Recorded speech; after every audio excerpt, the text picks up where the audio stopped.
It's Divas That Care Radio. Stories, strategies, and ideas to inspire positive change. Welcome to Divas That Care, a network of women committed to making our world a better place for everyone. This is a global movement for women, by women, engaged in a collaborative effort to create a better world for future generations. To find out more about the movement, visit divasthatcare.com after the show. Right now, though, stay tuned for another jolt of inspiration.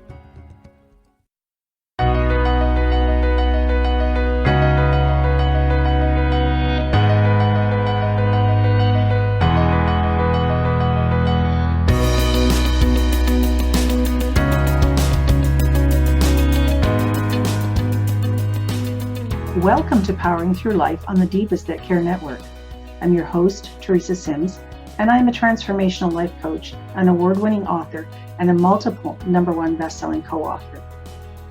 Each week on Powering Through Life, my guests and I will discuss a special topic that is close to their heart.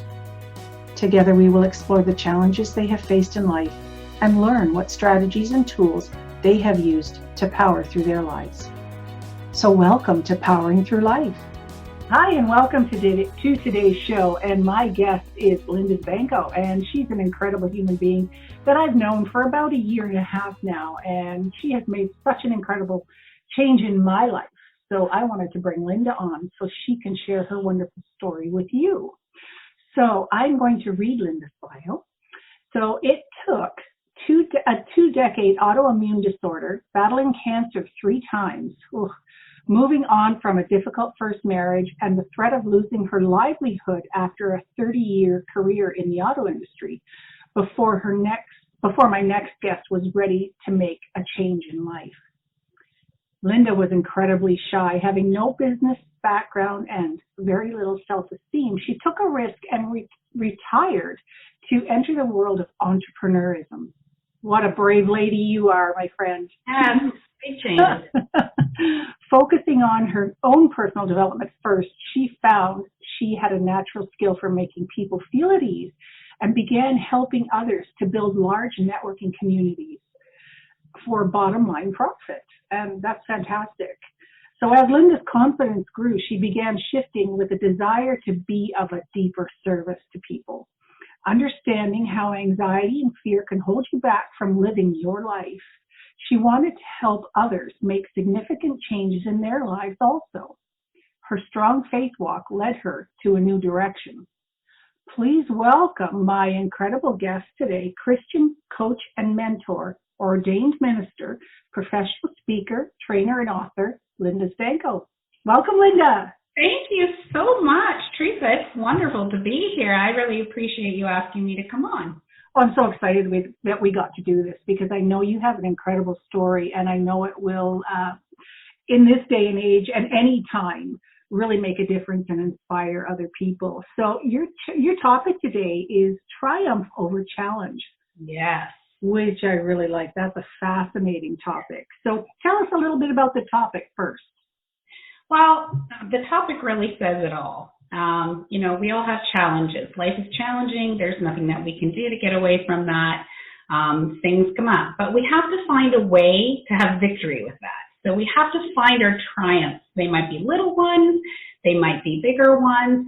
But everything has to take a step, and everything has to take a step to move forward so that we have those triumphs so that we can find our victory and really live the life we want to live. Yeah, that makes total sense. And so true. Absolutely so true. So tell me what life was like dealing with so many challenges that you've had in your past. And I know we've talked about them before, but you managed during that time to work and raise a family. How did that work? Like, how did you manage, my dear? I think I was really brought up, in that sort of a stricter European background that, we have hard lives. Life was hard, and you deal with it, and you deal with what comes on a daily basis. It was not easy. When I was in my 20s, I had an autoimmune disorder that had started. I have Epstein-Barr and chronic fatigue, which led me down a path of a really unhealthy life. Eventually, I ended up having cancer before my first son was born. I didn't know if I was going to be able to actually have children, but God willing, I was able to. And then I had my second daughter. I was working at GM. I was an assembly line worker for almost 30 years. I retired after 30 years. And it was hard. It was really hard, especially when my first husband and it was a difficult marriage, and I had to come out of it. I didn't have a choice but to come out of it. And then I had to worry about looking after my kids, and how was I going to do that? Now, I am very, very grateful that I was working at GM, because I had a steady income coming in, and having to work shift work, you're paying for not just a daycare babysitter, but when you start at 6 o'clock in the morning, there are no daycares open. So you're paying premiums to have people come into your home and look after your children, to come very early in the morning and sometimes stay later. And there were times where I was working 12-hour shifts. I did that, I think, for 4 years, almost 7 days a week, because I had the expenses that had to be paid. And when you're working shift work, you have to have a babysitter, not just for the time that you're at work, but for the time that you come home and sleep in the morning.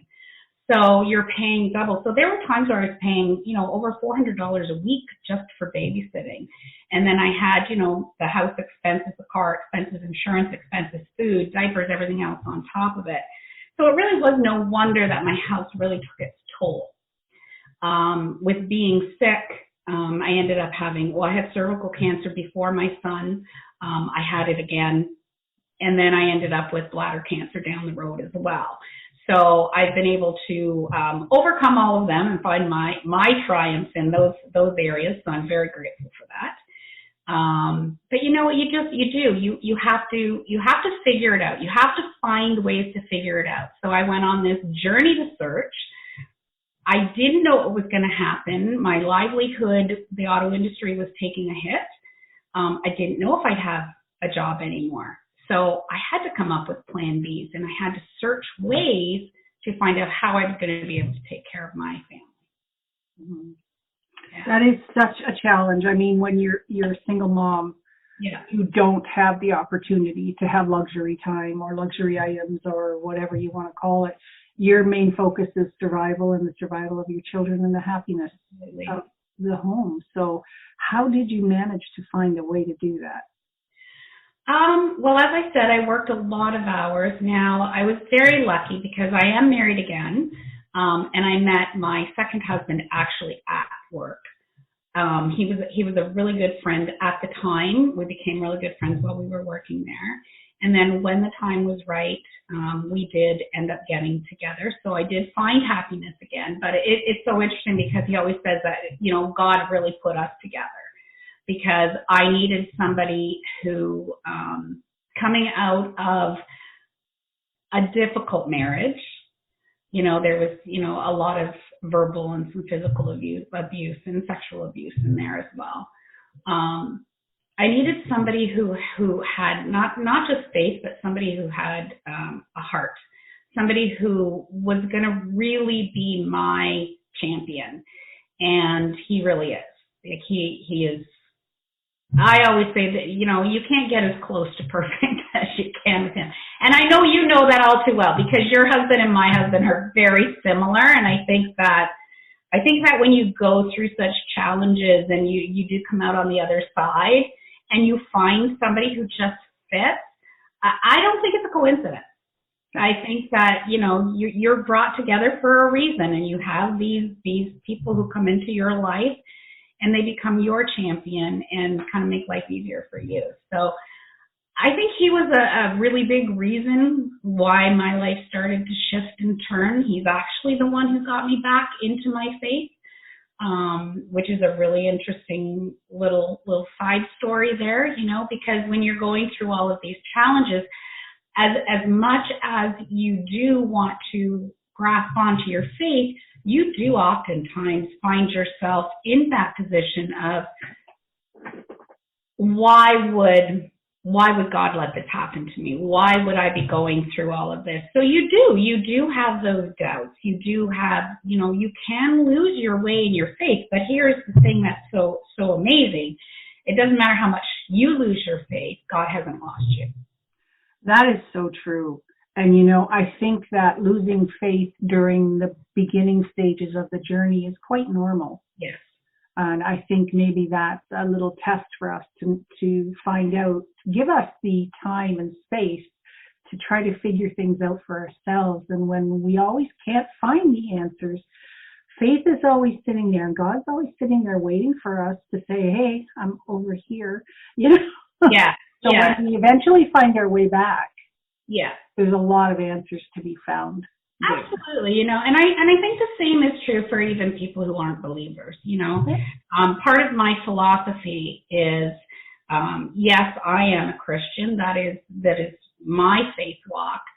But I also believe that people who are non-believers really follow the same sort of pattern, although they might be reaching out to something else or something different. You know, a lot of people today say the universe, and they're, you know, some people are Buddhist, some people are, you know, they don't have a faith because they've got so much going on in their life that they just don't believe that, how can all of this happen to me? They're in that space, right? Yeah. So I think that no matter where you are in a faith walk or not in a faith walk, I think angels are sent to you, because I think that people are fundamentally good at best. And I truly believe, you know, Jesus loved everybody. It didn't matter if you had a faith. It didn't matter if you didn't have a faith. If you didn't have a faith, he didn't ignore you. You know, he reached out to you even more, you know, to show you that there are people out there who care about you. And I think that that's what we need to do. And you know, when I met Dan, my husband, that's what he did for me. You know, he said, I got you back. I got you back here. And it was so interesting because when we did get together, it was, his words, let's be friends first and see where this takes us. We don't need to rush, because if it's supposed to be, it's all going to work out anyway. So he's a man of tremendous morals. Yeah. And extreme wisdom, I think. A lot of wisdom. Yeah. A lot of wisdom, yeah. Sounds like it, for sure. Yeah. So it's always nice, you know, and you mentioned about faith and how that's different for each person. And faith is a belief in something. Yes. Whatever that looks like, right? For you, for me. Whatever that looks like for you. And I don't like it because, you know, it's interesting because people have so many different brands of religion today, and brands of Christianity, and brands of whatever it is that you believe in. But fundamentally, it's all that we do believe in something. We do have something that we go to as our higher power. Whatever that looks like for you, then that's your faith walk, right? For me, again, it's following the Christian, you know, the Bible and so on and so forth, and that's what I do. But it really isn't, you know, one way or the other way. What makes this right? What makes that wrong? I believe that Jesus loved everybody, and that's the walk that I want. Is I want a love walk and a faith walk, and I want to follow those steps, and that's what I do in my practice and in my faith practice. That's wonderful, and I think that's to be highly commended. You know, because a lot of us forget or misplace that faith, or you know, whatever the case may be. But if we can find it and pull it back into our lives and make it a central focal point of who we are, what we believe in, that there's so much good that can come from us and from everyone around us. Absolutely. It just radiates out, doesn't it? Well, it does. It does. When, you know, people say to me all the time, especially my friends, oh, you're the nice one and you're the kind one. And, you know, like, we'll have conversations and, you know, different topics come up, especially with what's going on today, you know, with the coronavirus going on and all of this stuff going on in the world and how much the world has changed. And I just, you know, I try to still give people the benefit of the doubt, because fundamentally I do believe that people are good at heart. I think that we've lost our way, and that's just part of being human. Yes. We aren't meant to be perfect people. No. We are meant to find our path. And I always look at it this way, you know, one of my favorite quotes is from the movie Letters to Juliet. I don't know if you've seen it. It has Amanda Seyfried in it. It's a fabulous movie. It's about a woman who She goes to Italy, this young woman. She wants to be a journalist. She helps these secretaries to Juliet. Women go there and they pour out their heart in letters and they stick them on these walls. And these women, these secretaries, they come and they take them and they answer every letter. Well, while she's there, she finds this one letter. And this letter is 50 years old and it was hidden behind a brick. And she answers the letter, and it's Vanessa Redgrave who plays the woman, and she's 50 years later goes to see if she can find her lost love. And it's so fabulous. And she has a grandson who's in the car who goes on this trip with her, and he's very skeptical, not because he's a negative person, but because he's so passionate about keeping his grandmother safe and having her feelings come first. He's worried that she's going to get hurt and have heartache. So there's some pushback in there as well, right? Which is fabulous for any story. But they're in a car, and I'll never forget this. They're driving in Verona in Italy, and they're going to all these different houses searching for this love of hers to see if he's still alive. And he's, the grandson is saying something, yes, but, he says, we're just in a mess. Like, this is a mess. We've been going here and here and here. And she says, but life is the messy bit. And that has always stuck with me from the time that movie came out. So I remind my husband even once in a while, right, because as perfect as he is in my world, he wants things to always run smoothly, right, with our kids and trying to, mentor them to have a positive life and, understanding goals and budgeting and the whole bit when you're teaching them. And he would just say, oh, if they would only, or if, this would only. And I said, Dan, we just can't sit and watch squirrels all day. Like, life is the messy bit. That's how we learn. That's how we grow. That's how we learn to, actually reach out to our faith and say, I need help, or where do I turn, or how do I handle this? We can't grow as a person fundamentally or spiritually if we don't have any chaos in our life. Well, that's true, and it would be boring as well. How boring would that be? Exactly, it would be so boring. No kidding. So how did you put all this into play to help you get over your shyness? Oh gosh, that's so funny. Yes, because I'm sure everybody watching this is like, okay, this is not a shy person. Oh yeah, you're so shy. I know that.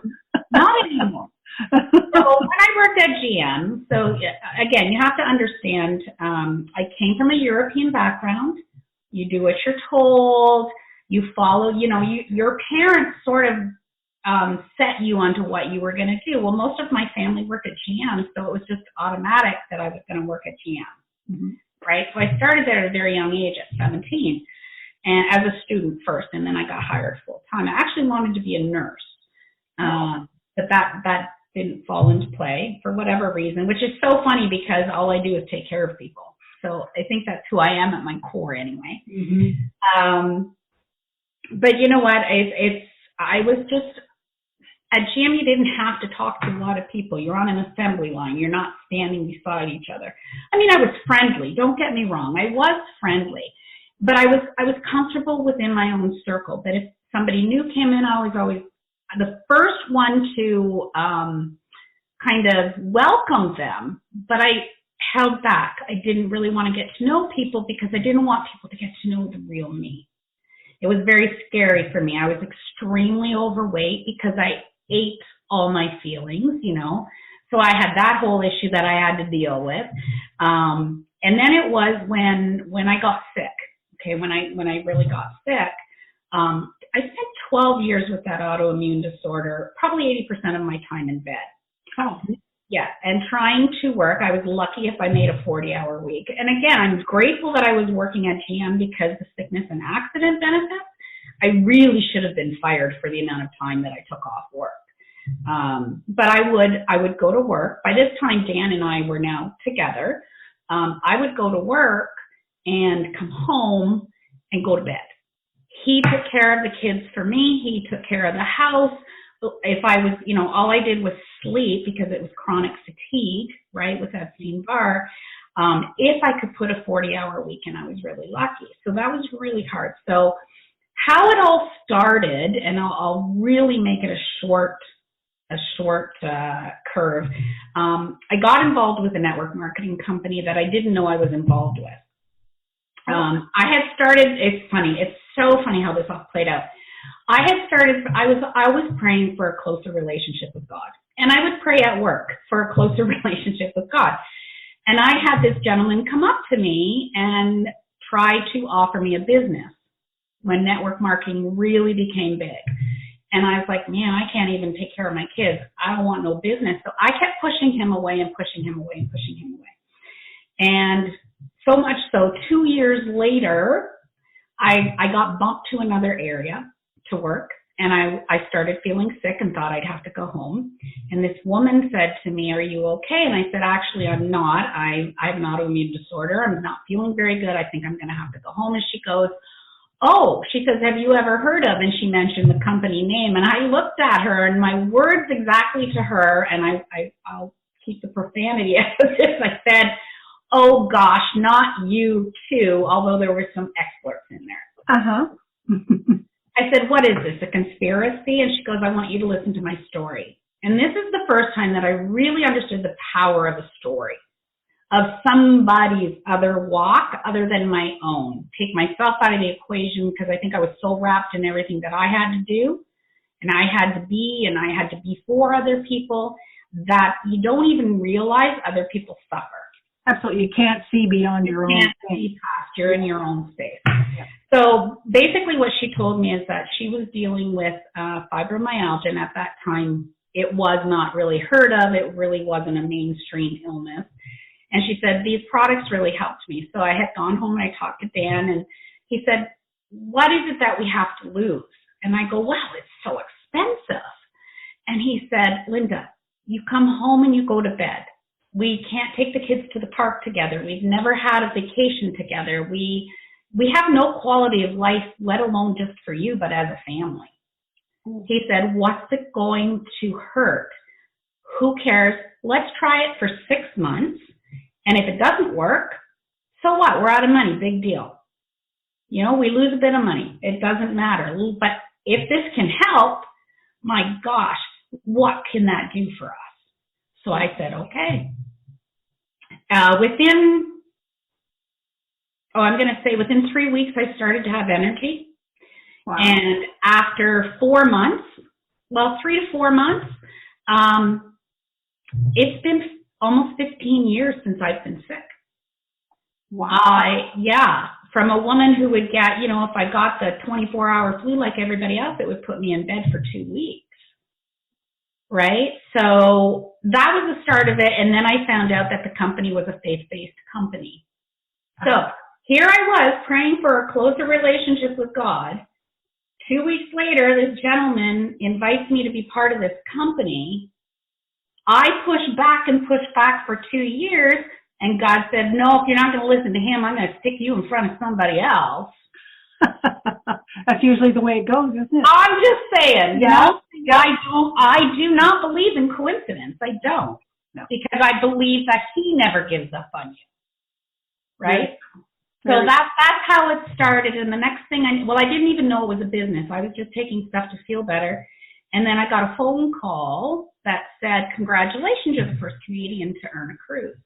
And I said, I don't know what you're talking about. Well, this is your upline. I said, what's an upline? And they said, well, you won the incentive. I said, what's an incentive? Okay, now you got to remember, I'm a factory worker.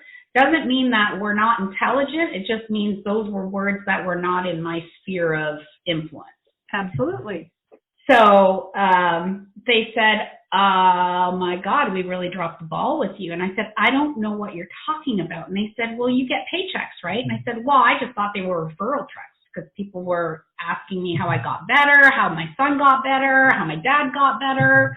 I just thought it was just kind of like a little kickback. I didn't know it was a business. And the next thing I know, I have a business. Well, it was at that time that the factory work was starting to settle down. I went from working in a city that had 10,000 GM workers to 1,600 GM workers. Oh, yeah. So we really didn't know. And I worked in what was called the foundry, and it was closing. So I didn't know if I was going to have a job or not. And with Dan working there as well, we were like, well, what are we going to do? We put all this time in, we may not even come out with a pension. We might just have to start over. So this is where now my shyness I had to overcome. I had to learn what networking meant. I had to learn what it was to have a business. So I had no choice but to step outside of my own discomfort and go on a search. So I started taking personal development courses. I went to conferences, which were so funny because I had no idea what I was doing there. I looked like such a frump when I walked in, and all these people in suits and, you know, women with their hair done and makeup done, and I'm like in jeans and a t-shirt and no makeup, and I was just so out of my element.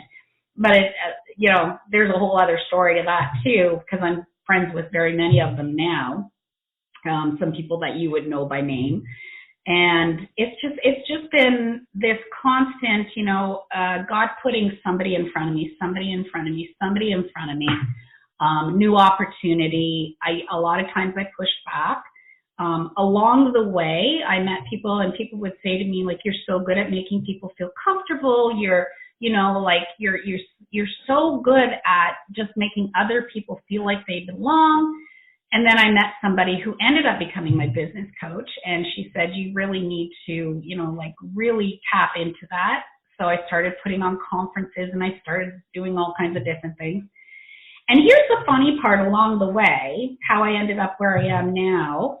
My business coach, because I believe everybody needs a business coach. Even business coaches have business coaches. That's true.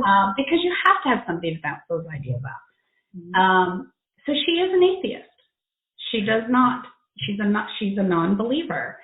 And she is the one who said to me, Linda, you need to tap into your faith because that's where your people are. And I went, are you kidding me? Like, you don't even believe in all that. Like, how are you going to coach me on that? She says, because it's business. You bring the faith into it. That's right. And it's interesting how the atheist and the faithful person can have two different perspectives, but you can meet. You can find common ground. Exactly. And, you know, the faith aspect is your strength. Yes, right. Where something else is her strength. So recognizing what your strength is was her strength. So, you know, that's She's a phenomenal coach. She's a phenomenal coach, and she coaches based on who her client is, not on what she thinks they should do. So that was such an eye-opener for me, because I think that's actually kind of what's the word I want to use? Ironic. Mm-hmm. So here is an atheist who put me on my path to become an ordained minister. So you can't tell me that God does not work in unexpected ways. Through everyone. Through everybody. Absolutely. Through everybody. So the main thing you needed to get over was fear. Fear. You know, I had no confidence. I had to learn how to build up my confidence. I had to, and I still do. There are still times when I get nervous or afraid, and it's just fear popping up, you know, and what's that saying? There's one saying for fear, and I can't remember what it is, but I chose to go in another room and say, face everything and rise. Mm-hmm. Not take off in the other direction, right? So if I can always tap into when I get nervous, I go to my higher power. I really tap into that. I ask for strength. I know he's got my back. I know angels have my back. And I have to tell you, immediately I can feel myself. Immediately. I can feel myself feeling better, and I have the words and the power and the knowledge. What needs to come out of my mouth will come out of my mouth to make a difference for somebody else. That's an incredible gift. Right? So and they'll say to me, can you say that again? And I'll go, no. No, that was a one-off. It doesn't come from here, yeah. Right? It comes through. Yeah. And that is my gift. Yeah. And that's why I chose to go into coaching, because I just, you know what? It is so hard, and I don't want to see people have to go through such a long journey like I did, when I can help shorten that curve and give them some tools and some strategies, and we can figure it out together. Absolutely. You don't have to go alone. Absolutely, and that's the biggest thing. You know, we're fighting so much for our own independence, yeah. And we're not isolated beings, except for right now. But in normal circumstances, we're communities. Yes. And that's how we've always been. And we need the community to help raise us up and keep us honest at the same time, right? So I think that's, beautiful that you can find what your most incredible gift is. And well, that's the secret. That's the secret, and often it's what comes to you the easiest really is your gift. But a lot of times we push back on that instead of exploring really what comes easy to you, what do people say thank you to the most for, is really what brings you fuel, what fulfills you. Yeah. Now, do you think when you push back like that, and when you did push back on those couple of occasions, do you think it was a fear-based pushback? Because absolutely. Yeah. It was something new, something I was terrified of. I haven't got space to go there. I would say a little bit.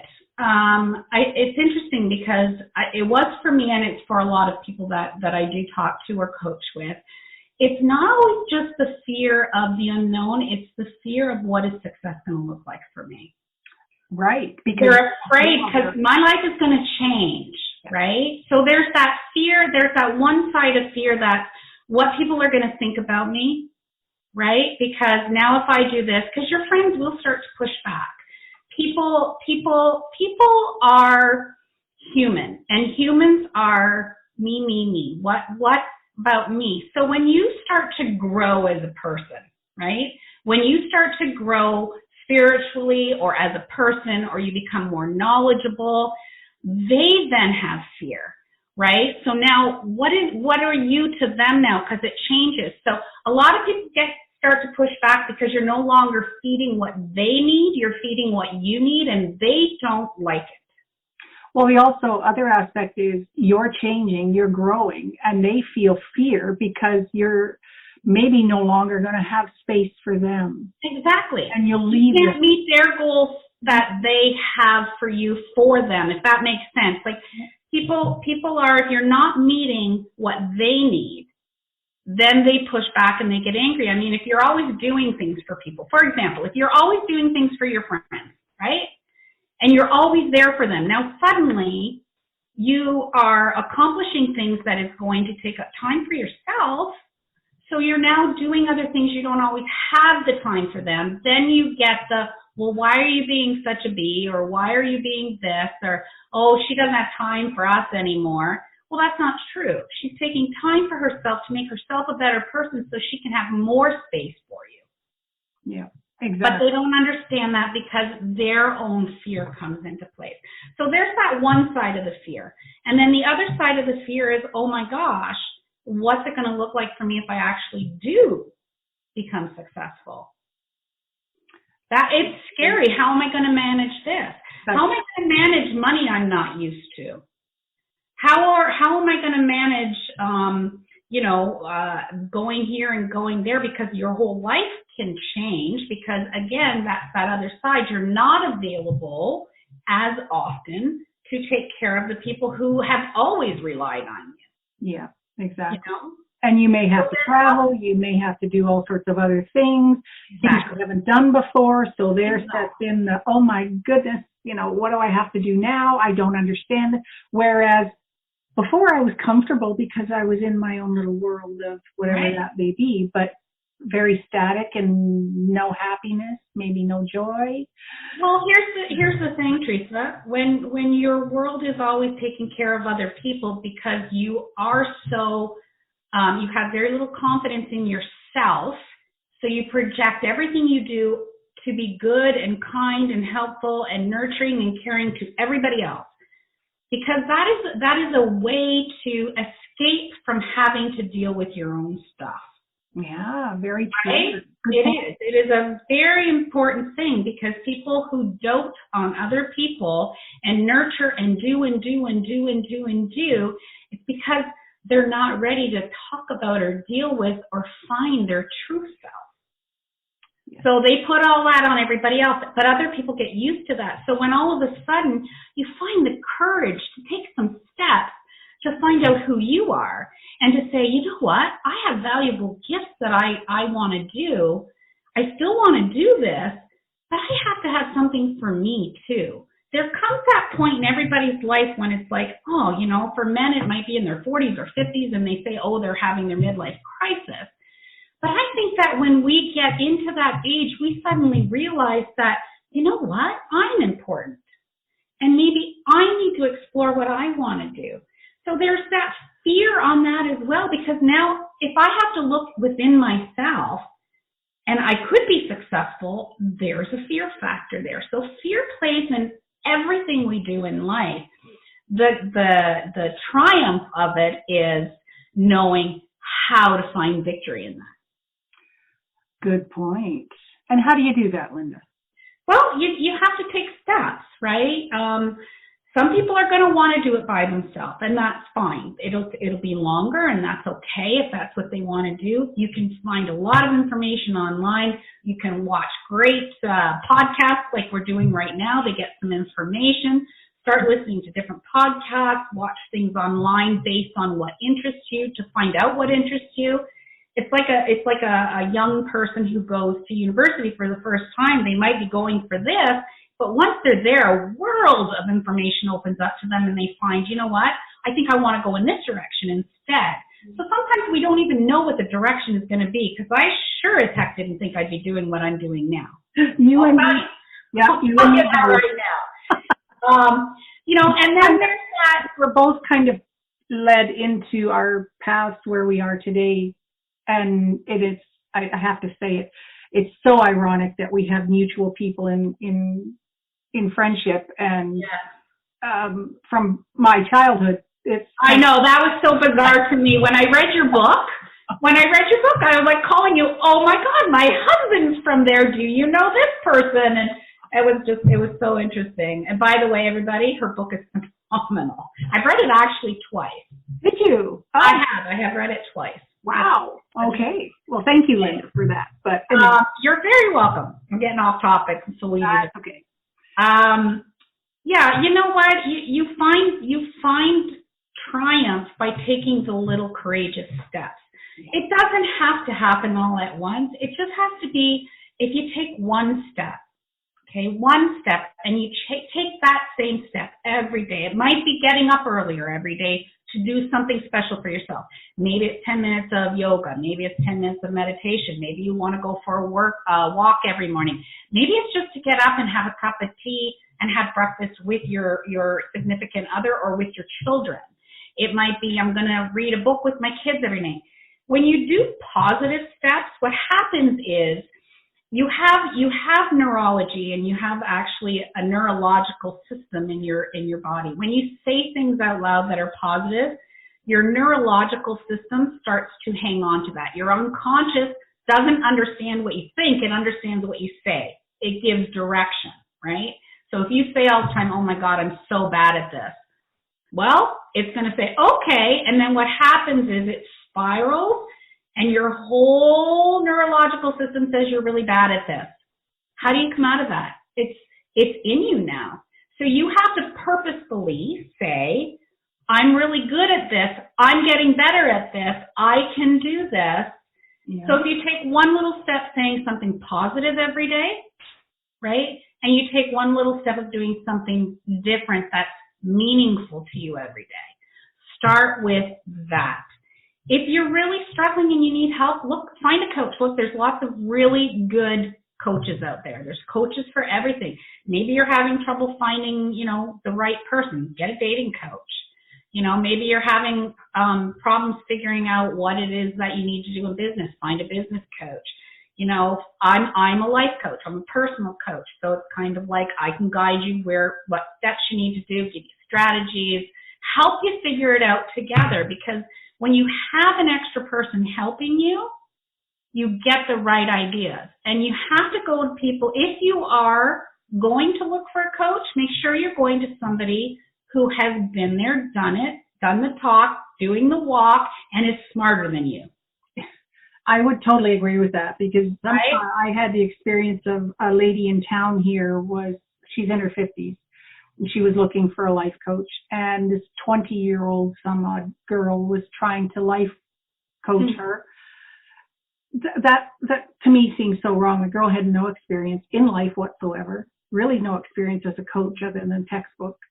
So, that was a no-win situation all the way around.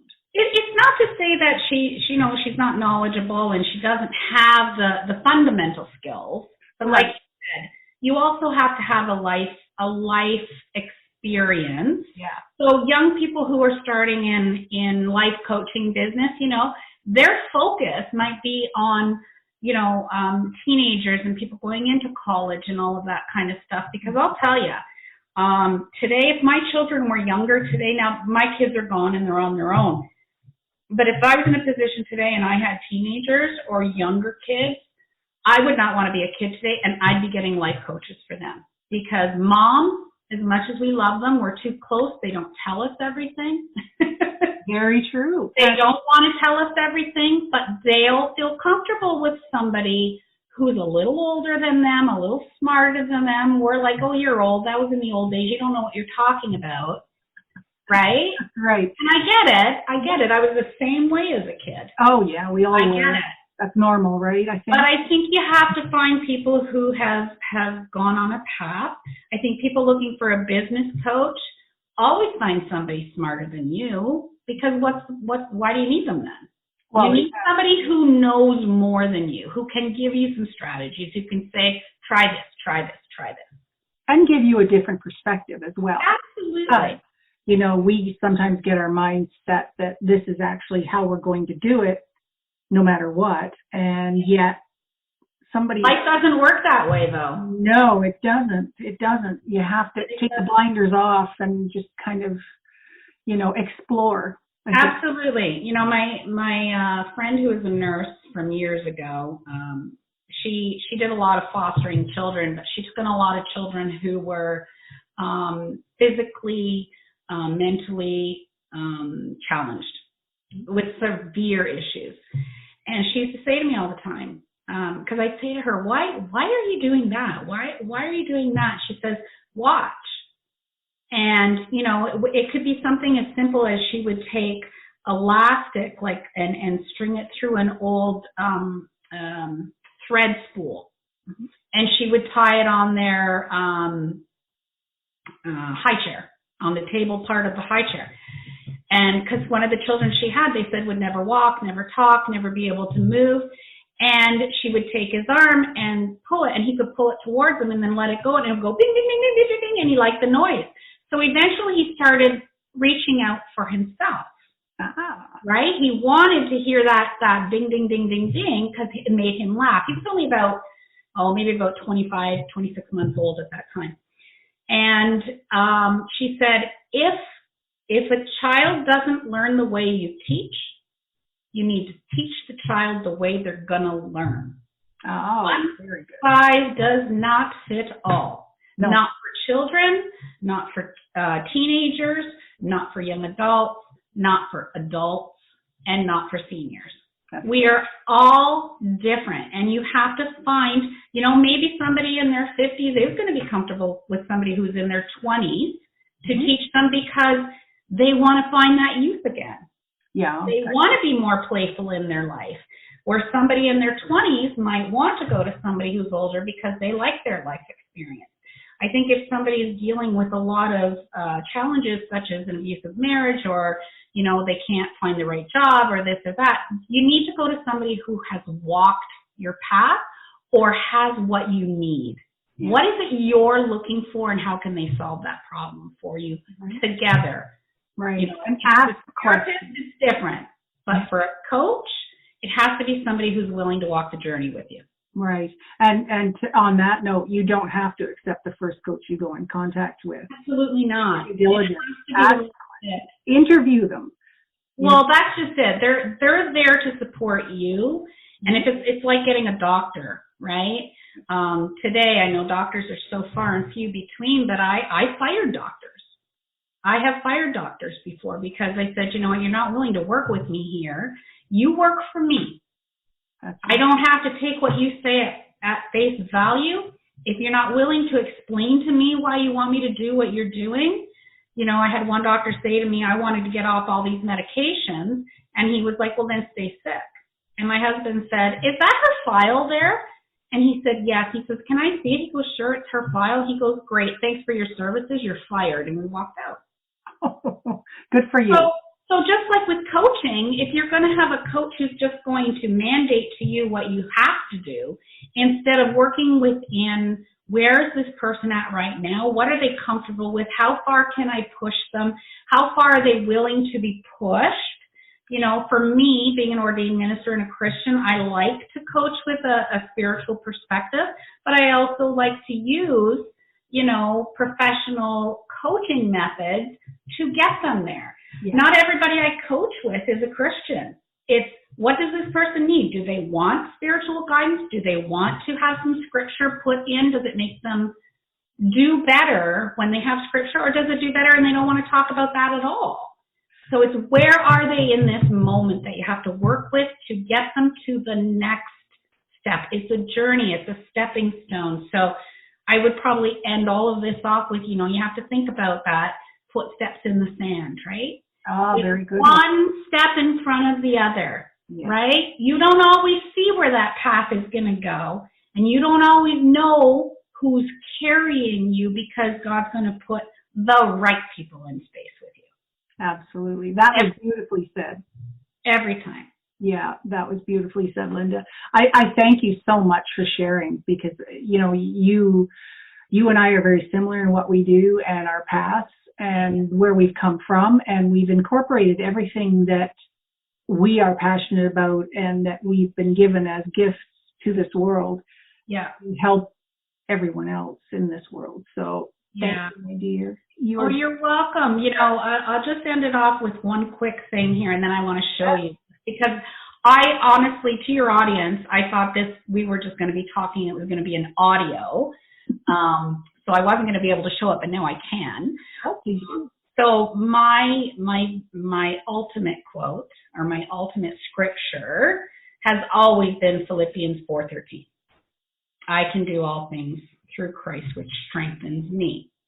And it's an interesting story, because the number 4 has always been my favorite number. And the number 13, when my son was born on the 13th, became my favorite number. And I didn't put the two together, honestly, till about 2 years ago, that it hit me. Oh my God, 4:13, Philippians 4:13. So here's the funny thing I want to show you. It's kind of ironic. I've always pushed back on my daughter. My son's never wanted tattoos. My daughter has several tattoos. She loves them. They are beautiful, I will say, but I was always worried about, you know, when you get older, are you going to want it, blah, blah, blah. But I had to learn that she was an adult and she could make her own choices. I got a tattoo, Teresa. You did? I was in Nova Scotia with a good friend of both of ours, Stacy. Mm-hmm. And it's so funny, because I said, oh my gosh, it came to me there, and I said, I need to get a tattoo. She goes, oh, you'll never get into my guy, because it takes months to get into him. And I said, no, I think you should call him. She goes, no, Linda, you're never going to get in. And I said, yeah, but I have a guy. And she goes, you're never going to get in. So we're driving in the car, coming back from a conference. We were down there for a conference. And she picks up the phone, and she calls, and she goes, oh, okay. She looks at me, she goes, are you kidding me? She goes, you can go in half an hour. And I said, I told you I have a guy. So I don't know if it's going to be backwards though on the screen, but I want to show you. Is it backwards on the screen? Well, I see 413 on the right hand side. It says faith 413. Yes, I like it. I have a tattoo. Wow. And you know why? Because every time I find myself in fear, every time I feel myself overwhelmed, every time I'm not sure what direction I go to, I look at this, I place my hand on it, and I say, I can do all things through Christ who strengthens me. And I know immediately where to go, who to call, what book to look in, what scripture to find. Maybe I just need to go talk to my husband. Maybe I need a friend to call who's going to get me out of the crazy zone at the moment, right? But that's my go-to strength. That is incredible. Yes. Linda, thank you. Thank you. so much. Do we have, are you willing to share your details, how people can get in touch with you? Oh, for sure. Well, you can get, so my last name is spelled kind of wonky, and Teresa will probably have all the information on her site, but it's Linda, and then it's SZTANKO. So it's just lindastanko.com is my website. And there's links on there if you want to book. You could book a 30-minute discovery call with me if you like. I'm on social media, and I've given Teresa the social media links because there's one that's only Stanko. The rest are all Linda Stanko, or I think they might all be Linda Stanko. All Linda Stanko. I think them all Linda Stanko. Okay. Yeah. So it's just any social media platform, Linda Stanko, and my website's my name, so it's easy to find me. You know what? Simplicity is always the best. Simplicity is the best. Well, thank you, Linda. Thank you for sharing. I know this is going to empower a lot of people. And, we can all power through our own lives if we just absolutely stop, ask for help when needed, ask for guidance when necessary. Right. Take a breath. Yeah. Take a breath. Yeah. Take a breath. And I'll let you know, Teresa, I'm not sure when it's launching, but I'm going to be having a podcast that'll come out. So some of your listeners might or might not be interested, but it's going to be called Faith Talk.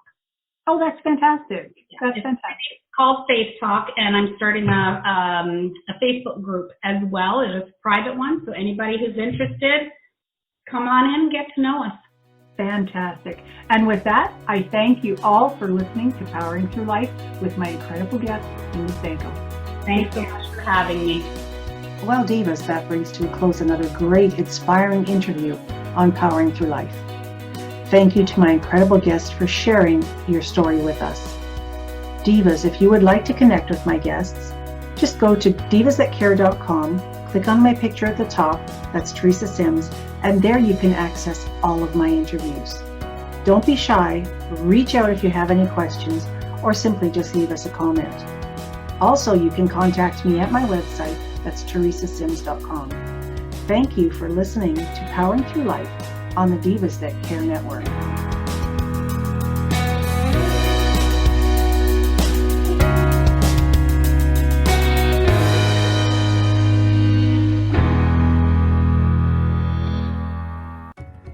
Thanks for listening. This show was brought to you by Divas That Care. Connect with us on Facebook, on Instagram, and of course on divasthatcare.com, where you can subscribe to our newsletter so you don't miss a thing.